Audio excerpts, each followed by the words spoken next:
Hi guys, EBPMAN with tabletsforme.com, and today we're going to take a look at the Moko Slim case for the Samsung Galaxy Note 10.1, and we'll see some of the differences in fit as we compare it to the iBlason case. So let's take a look at the case. Alright, so let's take a look at the differences between these two cases. So here's the Moko Slim and here's the iBlason case. They look like they are of similar material. Look, one is a little bit shinier than the other, and as you remember, previous video I was complaining about the fact that this crease was present during shipping, so I still have to get a response from the actual supplier on that. But as you open them up, they're both made out of this this microfiber fabric in the inside, which is soft and won't scratch your tablet. But one of the differences that you immediately will notice is that one of these cases, the iBlason case, only has 2 channels for the angles, while the Moko Slim case has 3 channels, or 3 positions. Actually, if you think about it, here this would be a 4th position. So 1, 2, 3. This one has 1, 2, 3, and 4 positions. The other difference is, as I had mentioned in previous videos for this specific line, is the ability that you have a kind of like a hand holder as you have the tablet in its open position.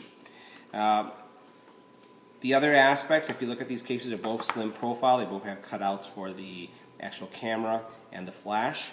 And we'll see what it looks like when you put it on. Alright, so we'll go ahead and insert the case, or the tablet in the case. We'll take a look at the cutouts, snap things in. It's not as tight as some of the other cases I received from. It's a little, I would say, kind of loose on the corners, which is something I'm not too crazy about. Closes easily. As you can see, you have bumpers, middle, and then the 2 corners. This bumper obviously protects the edge right there. You can charge your tablet even though the case is closed. Another bumper here, another bumper, and another bumper. And then you have this final bumper here that will protect your on and off switch, so that if you put it in your briefcase like this, you don't have to worry about it being pressed mistakenly. Also, when you open and close this, unlike the previous case that we were looking at that you'll see out there for the 10.1, it's easier to close. This snaps in easily, doesn't feel like it's forced, and actually doesn't close halfway. It closes fully, and you don't see that little arc that gets created when you close it. It's a little bit better form-fitting.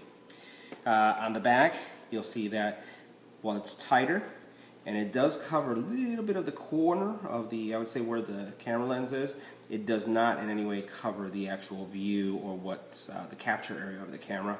And then you have your flash available as well. And then the other controls are here, your power, your volume, and then you have here your headphone jack. Your SD card is covered. If you look right there, it is covered slightly with the actual cover here, and your infrared port also is also covered, which is fine. Now, one of the drawbacks of this case is the fact that one of the neat things about the Note, the 10.1, is the fact that it has a stylus.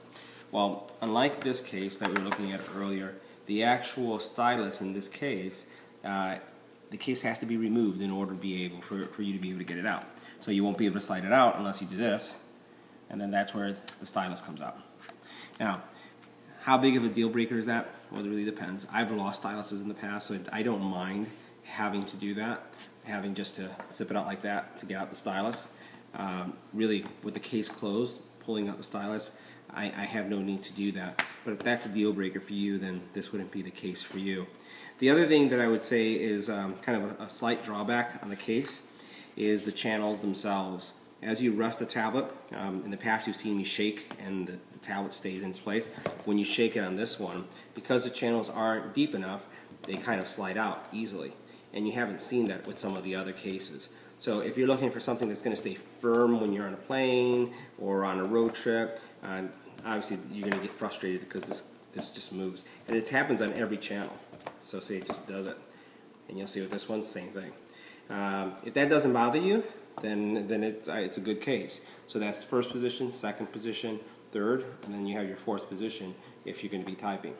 As far as the other aspects of the case go, if you are going to be holding it, resting it in your hand, you do have this elastic piece that allows you to secure the tablet so that the case isn't flat, and then you have this piece right here where you can insert your hand and hold the case this way.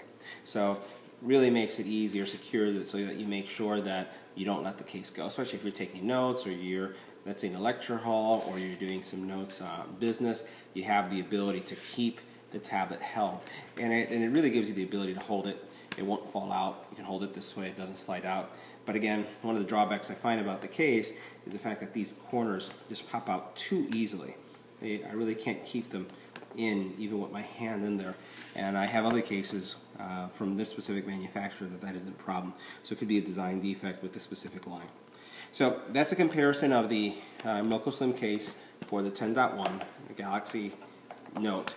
If you have any questions or comments, leave them on the YouTube channel.